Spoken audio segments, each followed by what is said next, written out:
This is a special report from ABC News Digital. I'm Dan Kleffler in New York with this ABC News Digital special report. It is a good time to be feeling lucky. The Mega Millions jackpot is estimated now at $586 million. It's currently the fourth highest ever, though that could be breaking records. ABC's Marcy Gonzalez has been talking to those who think that Lady Luck could be on their side. Marcy, I imagine a lot of people are filling out their wish list right now. Oh, absolutely, Dan. And, you know, they just keep feeling luckier and luckier because the jackpot is getting bigger. It grew by $38 million today alone.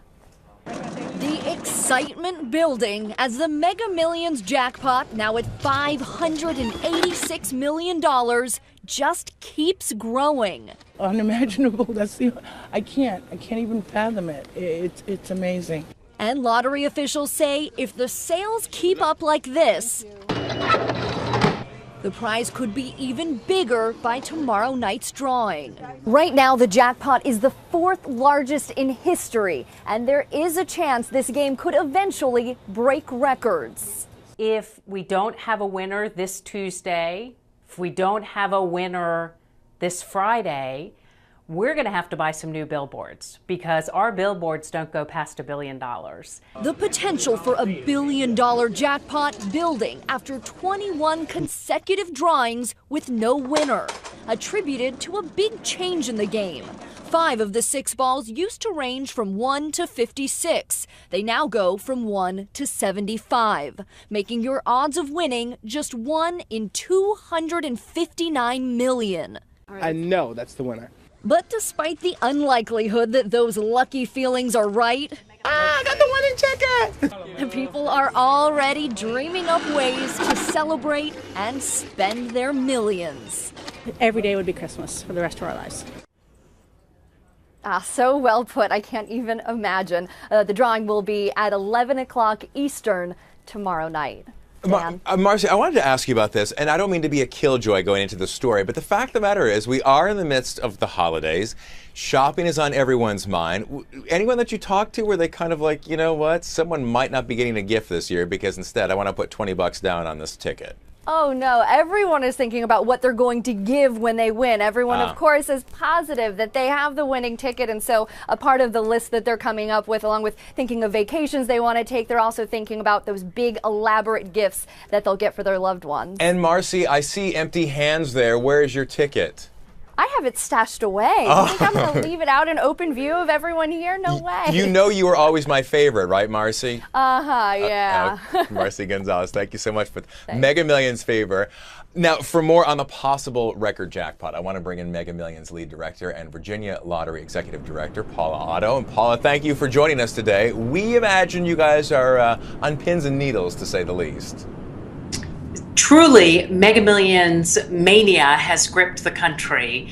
It's a lot of fun. Dan, we have never been over $500 million the week before Christmas. So a lot of people are out there shopping, and a lot of them are buying Mega Millions tickets. Now, I mean, obviously you guys are able to tease out all kinds of metrics and all kinds of numbers on your sales.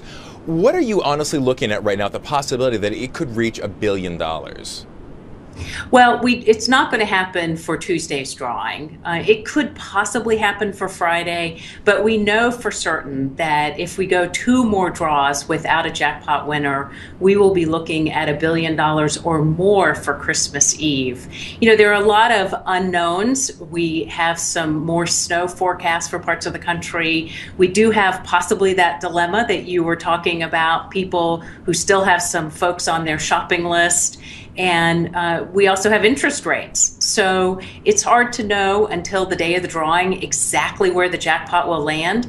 On Friday, we got 70% of our sales. So we know that lottery players like to play on the day of the drawing. It'll be very interesting on Tuesday morning when we all check in again with each other to see how sales have gone this afternoon and during rush hour on Tuesday morning.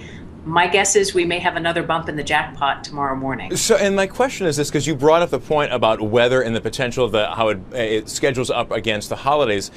But I'm interested, though, when the jackpot gets to now this fourth largest level, when it gets that big, essentially, though, snowstorms aside, or any kind of day of the week, I mean, there's just excitement that is just going to break any kind of previous habits, right?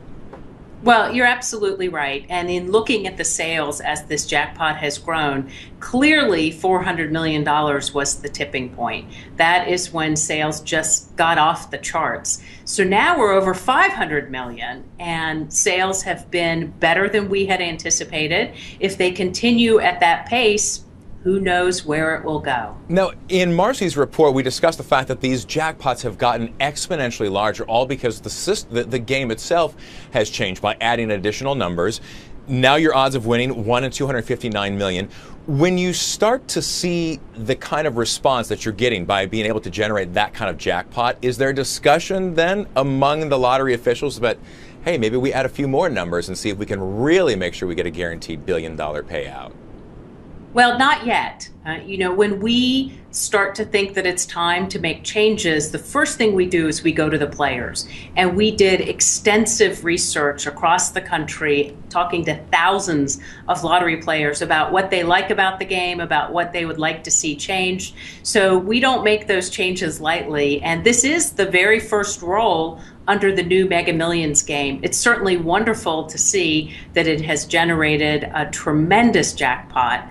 But we don't anticipate any new changes, any more changes for at least a couple more years. And obviously a lot of excitement certainly being drawn into it as well along the way. I know this seems like a bit of an odd question, but statistically speaking, though, if the odds are 1 in 259 million possible combinations, what are you able to glean out based on the response of the number of tickets that were purchased and the spread across the entire country? What is the likelihood that every combination at some point has been reached? Well, Dan, that has never happened. We know that for Friday's drawing, just under 50% of the 259 million combinations were covered. We think for the drawing on Tuesday, that might be in the 65 or 70% range. So we've had winners when only 10% of the combinations have been covered, and we've rolled when we've had 70%. So it really comes down to the way the balls bounce on Tuesday night. Now, we've had record lotteries 2 years in a row. What's the reason behind that? The extended game system. Well, but Powerball changed its game and moved to a $2 price point, so it had more money going into the jackpots, and that has worked very well for the Powerball game. We decided, based on our research, to keep our price point at $1, but we changed the game, changed the matrix, and the odds changed. So clearly, both of those changes have been very good for the games. The top 5 record jackpots have all happened in the last 2 years. So we know that lottery players' tipping point and when they jump in the game has changed. And at this point, I think it's probably at about $400 million. So lottery states across the country are going to do whatever we can to get to those magical 400 million plus jackpots. And Paula, lastly, before we let you go, I wanted to ask, what is more popular, the quick pick or people coming in there with a predetermined numbers that they like? Well, we don't track which way is more popular. I can tell you, though, generally, when we have a jackpot of this size, and we have a lot of people who aren't regular players, they do a lot more of the quick picks or the computer picks. But you have the same chance of winning if you choose your 6 numbers or if you let the computer pick. Now, I can't play. No one who works for the lottery can play. If I could, I would be doing one of each. And I would cover both ways. But I do want to remind folks that it is just a game. It's not an investment. The odds are very, very long.